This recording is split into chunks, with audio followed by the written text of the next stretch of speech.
बिस्मिल्लाहिर्रहमानिर्रहीम अस्सलाम वालेकुम। आज हम बात करेंगे जनाब बहुत अहम मौजू पर, और वो ये है कि इंट्रोडक्शन कैसे लिखना है।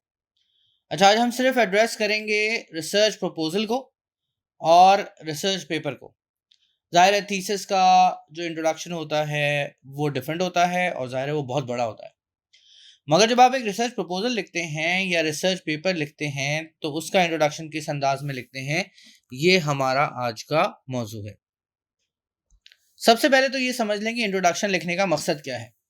इंट्रोडक्शन लिखने का मकसद ये है कि जो भी आपका रीडर है वो एक जनरल सब्जेक्ट एरिया से आपके पर्पस ऑफ रिसर्च तक या आपकी ऑब्जेक्टिव ऑफ रिसर्च तक पहुंचे, एक फनल में से होता हुआ। यानी कि आपने जैसे जैसे इंट्रोडक्शन को आगे बढ़ाना है वैसे वैसे आपने अपनी बात को नैरो डाउन करना है। आमतौर से इंट्रोडक्शन को आप 3 पैराग्राफ्स के अंदर लिख सकते हैं। जी जनाब, सिर्फ 3 पैराग्राफ्स में। शुरू कैसे करेंगे?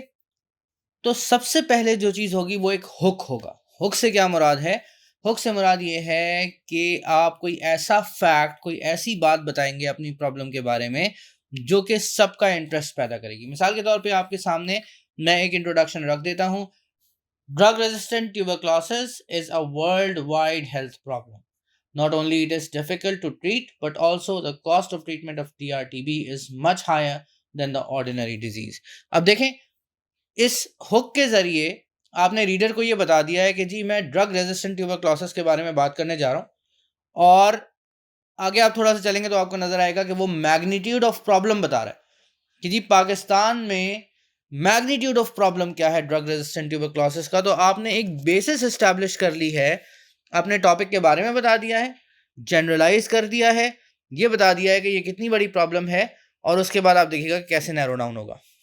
इसके बाद देखेंगे ये ड्रग रेजिस्टेंट ट्यूबरक्लोसिस से फौरन उसके डायग्नोस्टिक्स पे आया सेकंड पैराग्राफ के अंदर, और उसने अपने प्रॉब्लम को इंट्रोड्यूस किया। यानी सेकंड पैराग्राफ के अंदर आपका जो प्रॉब्लम स्टेटमेंट है वो एम्बेडेड होगा। जब आप एक प्रॉब्लम स्टेटमेंट लिखेंगे, फॉर एग्जांपल एक प्रपोजल के अंदर, तो आमतौर से प्रॉब्लम स्टेटमेंट अलग से लिखा जाता है। तो आपने उसमें 5 चीज़ें बतानी होती हैं। नंबर 1, उसका टॉपिक क्या है। आपके सामने एक प्रॉब्लम स्टेटमेंट आ रही है, आप उसको गौर से देख सकते हैं। नंबर 2, रिसर्च प्रॉब्लम क्या है।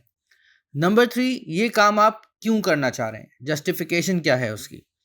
नंबर 4, वो कौन सी डेफिशिएंसी है जिसको आप एड्रेस करेंगे। और नंबर 5 ये कि उसकी ऑडियंस कौन है। तो ये 5 कंपोनेंट्स जो हैं वो आमतौर से आपकी प्रॉब्लम स्टेटमेंट का हिस्सा होने चाहिए।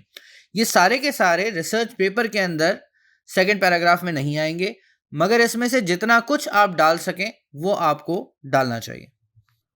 इसके साथ ही आप रिसर्च क्वेश्चन जिक्र करेंगे वहाँ पे कि जी ये गैप है और मेरा रिसर्च क्वेश्चन ये है। और फाइनल पैराग्राफ के अंदर जाते जाते आप ये बताएंगे कि आपके ऑब्जेक्टिव्स क्या हैं, आपकी अप्रोच क्या होगी, आप किस मेथडोलॉजी के जरिए इंतहाई ब्रीफली आप उन ऑब्जेक्टिव्स को अचीव करना चाहेंगे।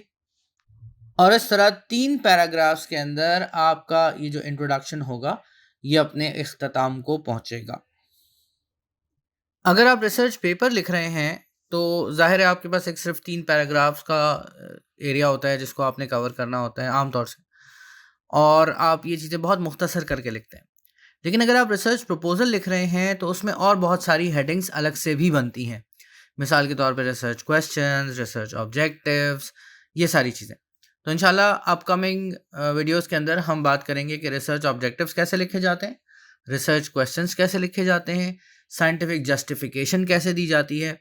ये चीज़ें प्रपोजल में हमेशा डिटेल से आती हैं, जबकि पेपर के अंदर इनको आप बहुत कम छोटा करके लिखते हैं, सिर्फ इनका जिक्र करते हैं ताकि पता चले कि आपने इन सारी चीज़ों को एड्रेस किया हुआ है।